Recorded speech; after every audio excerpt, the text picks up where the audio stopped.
शांत सुबह थी। एक छोटा सा कच्चा घर और उसमें बैठा था सुदामा, एक गरीब ब्राह्मण। बच्चे भूखे थे, घर में अनाज का एक दाना तक नहीं। सुदामा अपनी पत्नी की बेबसी देख रहे थे। पत्नी ने कहा, स्वामी, मैं बच्चों को इस तरह और नहीं देख सकती। पत्नी की आंखों में आंसू थे, पर आवाज में उम्मीद।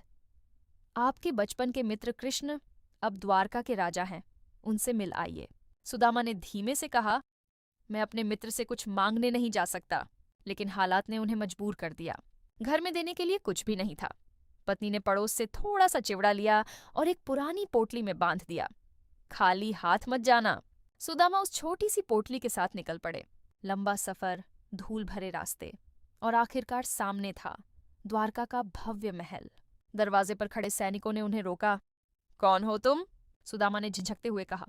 मैं कृष्ण का मित्र हूं। अंदर खबर पहुंची और अगले ही पल राजा कृष्ण सिंहासन छोड़कर नंगे पांव दौड़ते हुए बाहर आए। उन्होंने सुदामा को गले लगा लिया, जैसे कोई अपना बरसों बाद मिला हो। सुदामा मेरे मित्र! कृष्ण उन्हें अंदर ले गए, अपने हाथों से उनके पैर धोए, उन्हें राजसी आसन पर बैठाया। महल में सब हैरान थे। एक राजा एक गरीब के सामने झुका हुआ था। फिर कृष्ण ने मुस्कुराकर पूछा, मेरे लिए क्या लाए हो? सुदामा शर्म से चुप रहे, लेकिन कृष्ण ने खुद पोटली उठा ली।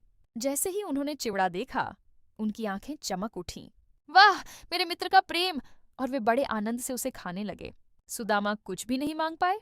उन्हें लगा, मित्रता में मांगना नहीं, निभाना होता है। अगले दिन वे चुपचाप वापस लौट गए। जब वे अपने गांव पहुंचे तो वे ठिठक गए। जहां उनकी टूटी झोपड़ी थी, वहां अब एक सुंदर महल खड़ा था। अंदर उनकी पत्नी खुश थी, बच्चे मुस्कुरा रहे थे। सुदामा समझ गए, कृष्ण ने बिना कहे ही सब कुछ दे दिया। उनकी आंखों से आंसू बह निकले। सच्ची मित्रता शब्दों की मोहताज नहीं होती। सच्चा दोस्त वही है जो आपकी चुप्पी भी समझ जाए और बिना मांगे आपकी मदद कर दे। जहां सच्ची दोस्ती होती है, वहां भगवान खुद साथ होते हैं।